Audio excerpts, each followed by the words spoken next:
evento. Secondo me è un evento che è molto più grande di Venezia. Questo è un evento che distruggerà l'Europa. Se l'Europa non reagisce a questo evento, dando i soldi a un'economia che è azzerata, perché è la prima volta dopo la seconda guerra mondiale che l'economia va a zero. Allora se l'Europa non capisce questo, l'Europa si disfa. Noi potremmo assistere al disfacimento dell'Europa. Avremo bisogno di molti soldi, l'Europa li ha, li deve tirare fuori.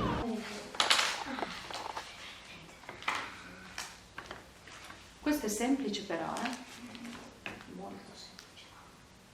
Dendriti, assone, nucleo, mielina, terminali assonici. Va bene, se preferisci fare inglese facciamo inglese, cioè fai inglese. Sì. Con la chiusura della scuola abbiamo dovuto organizzare le giornate in modo diverso, organizzando dei turni per poter fare smart working da casa e allo stesso tempo seguire i bambini nelle attività scolastiche.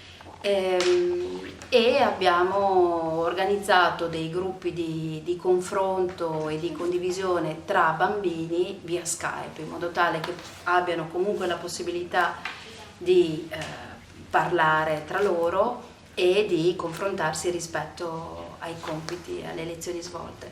Vi ricordo che la riunione deve essere registrata e poi sarà la lezione sarà registrata come le indicazioni della scuola e poi sarà disponibile anche in differita agli studenti che non abbiano potuto partecipare. Questa interruzione della didattica è arrivata proprio all'inizio del semestre. Io insegno a Firenze, abbiamo fatto due settimane di lezioni in classe, a Venezia non hanno fatto neppure quelle e poi si sono dovute interrompere le attività in presenza e quindi dobbiamo fare la didattica tutta a distanza. Ieri ho fatto la mia prima lezione online e mi sembra che sia andata abbastanza bene, poi le registriamo tutte e le carichiamo sulla nostra piattaforma dell'università.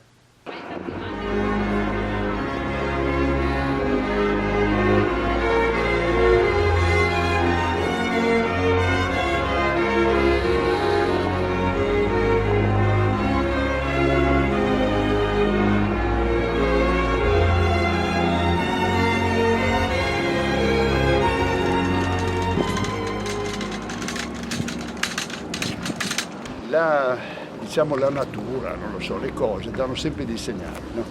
Io credo che il segnale di questa malattia sia stato dirci che eravamo arrivati al limite di quello che poteva essere la produzione di ricchezza.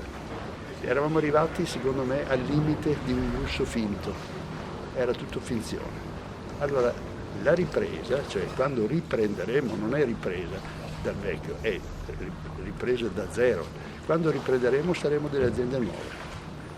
Occorrerà necessariamente cogliere queste circostanze come un'occasione di rilancio per pensare Venezia non più basata sulla monocultura del turismo.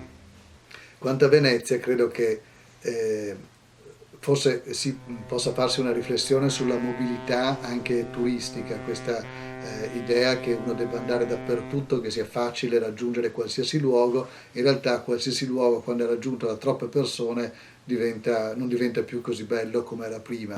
Io sono molto ottimista, se io vedo anche se ho solo 88 anni, va bene, però sono ottimista perché penso che l'uomo ha sempre questa capacità di riprendere e quando raggiunge il massimo del basso, come ha raggiunto adesso, sarà il momento di ripartire.